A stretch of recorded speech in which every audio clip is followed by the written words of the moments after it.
I have with me Rebecca Thornley, who's my General Counsel, and Matt Paterson, who's my Chief Policy Advisor. As you know, the bill uses primary statute law to override elements of existing national direction under the RMA to deliver, as I understand it, on several election commitments, things like SNAs, coal mining, winter grazing, stock exclusion rules. But the bill also tacks on some generic amendments to make it easier to change national direction in the future. The specific changes to existing national direction will each, in its own way, make environmental degradation more likely, and as committee members, you need to be comfortable with that, given the already degraded state of many rural environments. Now, if you've read my submission, you'll have seen some of the stats that back that statement up. But you'll also know that I share some of the concerns that have been expressed about the way current national direction operates.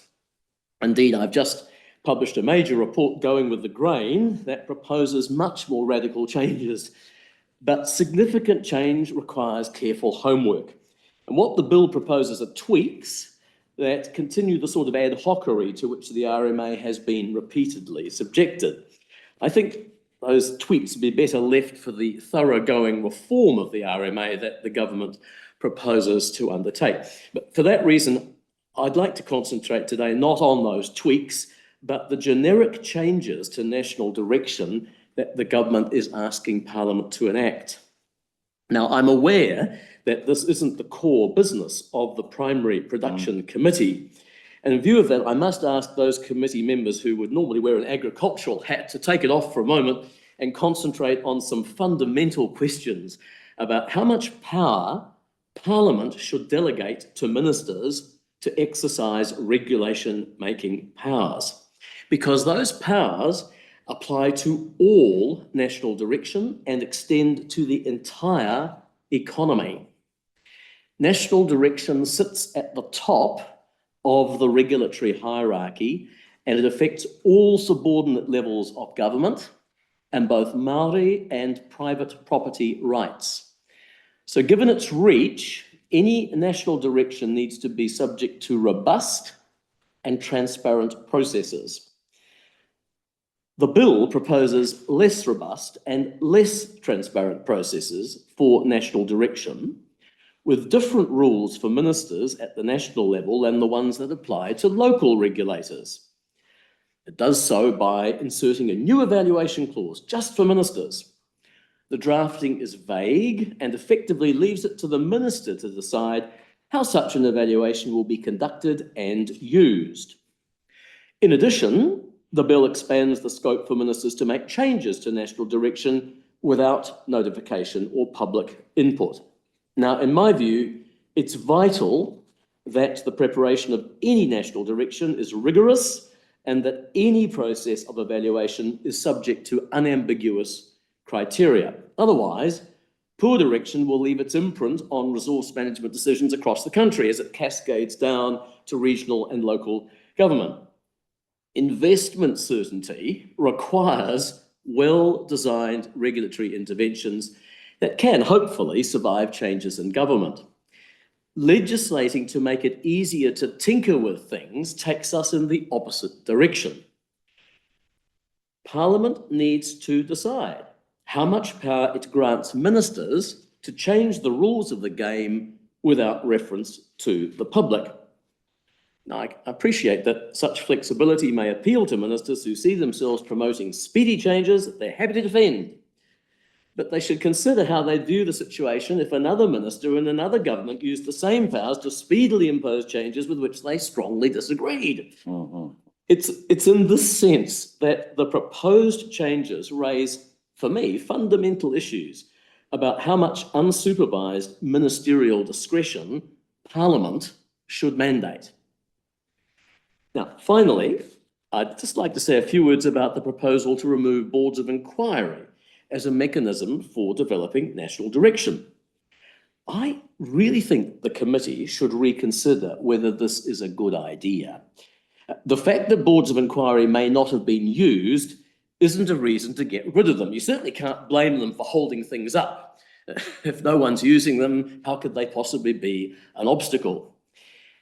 Having been a minister, I can well imagine instances where difficult national direction is required, but the stakes are so contentious that the political arena may not be the best place to develop the detail of that national direction. I'll give you an example. Climate adaptation is currently the focus of another committee's work. The Financial Expenditure Select Committee is looking at it. And I think they're supposed to come up, we're advising them, by the way, but they're supposed to come up with policy principles that could eventually lead to legislation. I don't know what's going to come out of that process, but almost inevitably it will need to integrate with whatever resource management system we've got, because you're dealing with property, you're dealing with risks, and it's going to come down to spatial stuff, which the RMA deals with. Now, the delivery of an effective adaptation framework will cut across property rights and financial instruments, and you will almost certainly have to provide national direction under the RMA. A board of inquiry could provide a neutral, arm's length process through which national direction could be refined and win wider agreement and support than a purely top-down political process. I think a minister might quite like the opportunity to have a board of inquiry, look at some of those really knotty, difficult things, and then come back with recommendations. The ministers can still replace those or amend them, but I cannot for the life of me see why you'd get rid of something in statute which is there, waiting to be used on the rare occasions, and they probably will be rare, but the rare occasions when the issues are so complex and frankly contentious that it might be better to tease them out using that mechanism. I don't see why you'd throw out a mechanism that isn't causing any problems, but might be very helpful to you down the track. So that's all I've got to say. You've read the rest, it's at some greater length, but those are the two particular points I wanted to make to you. Land Farm, thank you. Yeah, thank you so much for your submission. We just heard from National Iwi Chairs Forum and Tina Pro, who's a Te Mana Oti Wai specialist, that they see Te Mana Oti Wai as much as an economic policy as it is an environmental policy direction.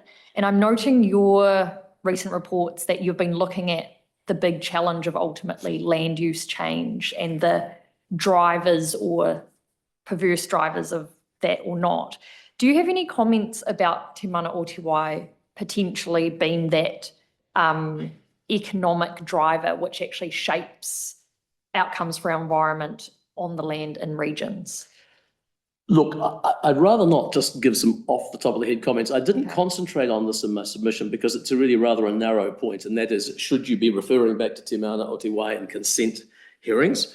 So I think that's one of these tweakings, which I wouldn't be doing now. I'd make it part of the thoroughgoing reform. I mean, you could easily make the case that water quality is of critical economic importance, given our status as an exporter and a producer of food, which we hope comes from a clean environment.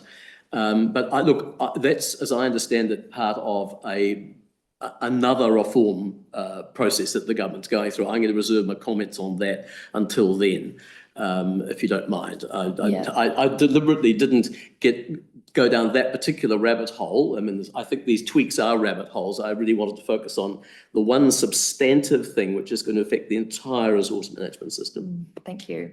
Rachel Brooking. Thank you, Chair. On the making of national regulations, what were your views on the NBEA and the National Planning Framework going through that Board of Inquiry process? And do you think, I know I'm heartbroken and all of that's been repealed, but there would be potential for something like that? We were just talking to other submitters who said something like an MPF where national direction wasn't all fighting with each other. Would that be a useful thing for a Board of Inquiry to do you think?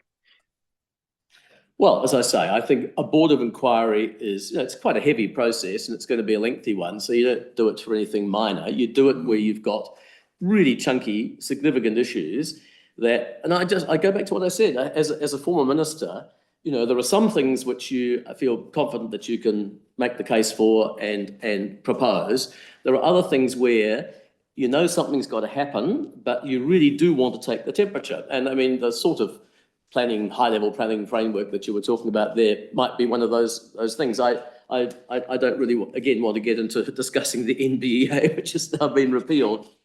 I just make the point that whatever system you have, and that I think you want that option. And this is what's a little bit troubling. The government is planning to undertake the sort of mega reform that you undertook, Rachel. Why not leave this alone until you get to that? But if you're going to make the change, I mean, does this, I don't know the answer to this, not for me to ask questions, but I mean, you wonder why, if the government's put this in here, is this going to be part of its future major reform? I'd say if it is going to be part of its future major reform, it should keep the Board of Inquiry there. Very succinct answer. Sorry, Rachel, we've gone past time, so we didn't have time for any supplementaries. Apologies, Simon. That's all right. That's all right. We're very brief this morning. Thank you, team. Thank you so much for your time and your submission. Pleasure. Thanks. Thank you. Thank you so much.